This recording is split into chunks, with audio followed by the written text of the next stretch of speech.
Em 1º de julho de 2018, 11 corpos foram encontrados na região de Burari, em Nova Delhi, na Índia.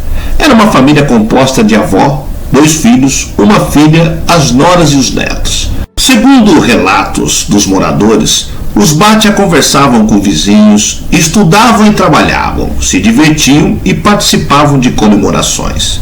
Poucos dias antes, celebraram o noivado com festa. O que teria se passado? Eles foram assassinados ou cometeram suicídio em massa? Segundo uma parente próxima, a hipótese de tirar a própria vida estaria descartada. Mas como explicar que todos os corpos, exceto o da idosa, estavam pendurados em posição de enforcamento? É aí que entraram os investigadores. Se você acha a TV brasileira repleta de programas sensacionalistas, não viu como é na Índia. O circo midiático está registrado em diversas imagens de arquivo, que são complementadas com novos depoimentos dos detetives, delegados, legistas e jornalistas que estiveram envolvidos no caso. Conforme a investigação avança, fica mais claro o terrível poder da manipulação. Ao mesmo tempo, inacreditável e assustador, sobretudo por envolver uma família de classe média que tinha adolescentes com o futuro pela frente. Eu sou o Sidney Góes e você está no Placebo. Vem comigo, que no caminho eu te explico.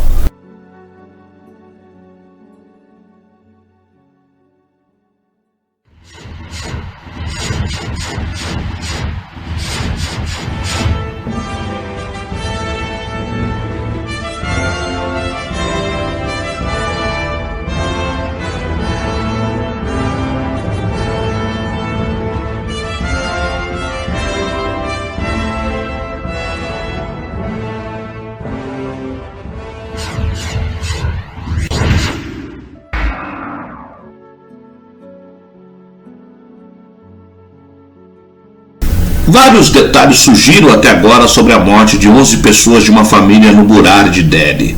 10 das vítimas estavam vendadas e penduradas no teto. A 11ª, uma idosa de 70 anos, foi encontrada deitada no chão. A causa da tragédia ainda não foi determinada e a polícia local não descarta assassinato.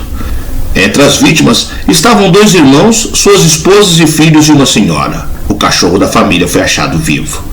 As autoridades ressaltam, entretanto, que encontraram evidências de rituais místicos praticados pela família. Em comunicado, os policiais citam notas escritas à mão encontradas na casa, em que práticas espirituais e místicas parecem ser relacionadas a mortes. Enquanto os oficiais esperam pelos resultados das necrópsias, vizinhos são interrogados e imagens de câmeras de segurança são analisadas. A família morava no distrito de Burari, que fica ao norte de Nova Delhi, havia aproximadamente 20 anos. As vítimas eram naturais do estado indiano de Rajastão, administravam 2 lojas em um prédio comercial. Foi um cliente do estabelecimento, aliás, quem encontrou os corpos numa manhã de domingo. Era por volta das 5 horas da manhã quando a entrega de leite chegou na loja da família Bhatia. Naquele 1º de julho, tudo parecia acontecer como costumeiramente. Mas nesse dia, a mercearia localizada em Burari, Nova Delhi, capital da Índia, não abriu.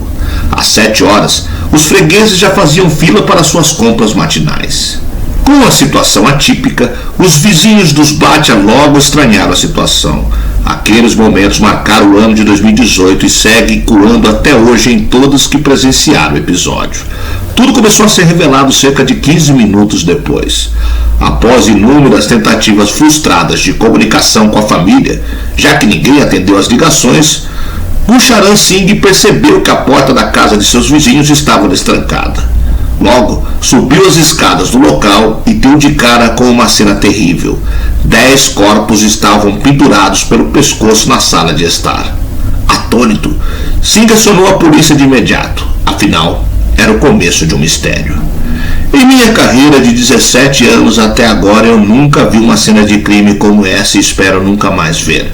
Relata ao jornal local Tendu o chefe de polícia Rajeev Tomar, o primeiro oficial a entrar na casa. Àquela altura, uma imensidão já tomava as ruas do local para acompanhar o que acontecia. Por serem muito conhecidos e queridos pela vizinhança, a notícia das mortes se espalhou rapidamente. Foi chocante, prossegue Tomar. Fiquei apenas 10, 15 segundos por lá antes de descer correndo para ligar para meus superiores. Na época, não vi de quem eram as mãos amarradas e os olhos cobertos das pessoas que estavam logo de frente às escadas. Acabei por observar muitos corpos pendurados, como galhos de uma árvore. No primeiro andar da casa estavam os corpos de Bravnesh Singh, de 50 anos, seu irmão Lalit Singh, de 45, suas esposas Savita, 48 e Tina, 42, respectivamente, seus filhos Nito, 25, Monu, também conhecido por Maneka, 23, Dhruv, 15 e Shivan, 15, sua irmã Pratibha, 48 e sua filha Priyanka, 33. Eles estavam pendurados em uma formação circular, com Pratibha um pouco afastada do grupo. Já a mãe da família, Narayan Devi, de 80 anos, foi encontrada morta no chão da sala adjacente. Quando o caso começou a ser apurado pelos investigadores, ele já era o mais comentado em toda a mídia indiana.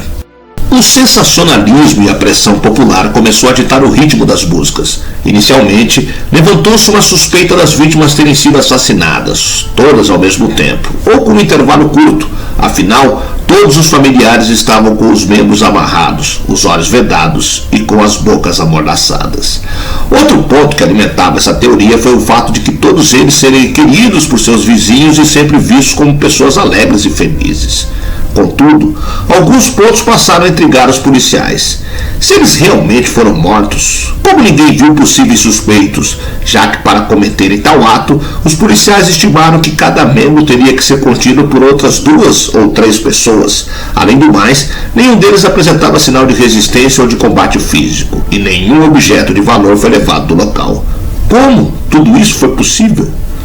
Com o passar dos dias, uma pista foi crucial para entender como tudo aconteceu, embora esse ponto tenha deixado inúmeros questionamentos. Um total de 11 diários foram encontrados na casa. Eles relatavam como foram os últimos 11 anos dos 11 membros da família. O 11 havia se tornado um número cabalístico para todos os segredos. Encontramos notas manuscritas detalhando como as mãos e as pernas deveriam ser amarradas. Os detalhes são semelhantes à maneira como os corpos de 10 pessoas foram encontrados. Essas são notas exaustivas e vamos analisá-las, declarou à época o comissário Alok Kumar.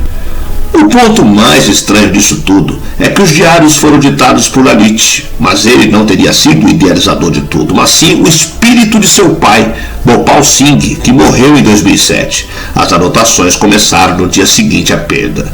As escritas são um passo a passo de como a família deveria se preparar para um ritual chamado Bhaktapasya, que seria algo como adoração da figueira de Bengala, uma árvore que produz raízes aéreas que crescem pelos galhos até atingirem o solo. O que visualmente se assemelhava à formação que a família foi encontrada pendurada. A grande questão, então, passou a ser como 11 membros de uma família que incluía jovens de 15 a 25 anos concordaram em amarrar um laço em volta do pescoço para participarem de um suposto ritual. Lalit mudou após a morte do pai, se tornando uma figura centralizadora e autoritária, como se tivesse tomado o posto do homem da casa. Além do mais, após as supostas instruções vindas do seu falecido pai, a família passou a ter um sucesso em tudo o que era feito ou que se propunham a fazer, gozando de um prestígio cada vez maior, assim como seu poder financeiro. Fora isso, um trecho encontrado no diário dá conta de que eles não esperavam ter o fim que tiveram. Vocês vão amarrar as próprias mãos e quando o ritual for feito, todos ajudarão a desamarrar as mãos. A expectativa era que ao fim do ritual eles acabariam vendo o patriarca da família, pois aquilo serviria para sua salvação. Por fim, psicólogos comentaram as mortes, explicando que o caso pode ser considerado o resultado do chamado transtorno psicótico compartilhado, ou seja, quando os membros de um grupo confiam cegamente em um líder e seguem suas instruções sem questionar. Alguns especialistas disseram em entrevista ao Hindustan Times que achavam que Lalit sofria de um transtorno delirante. Porém, essa será uma questão que possivelmente jamais será respondida. Mas, e você? Acha que Lalit realmente recebeu ordens de seu pai ou ele manipulou seus familiares para um trágico fim?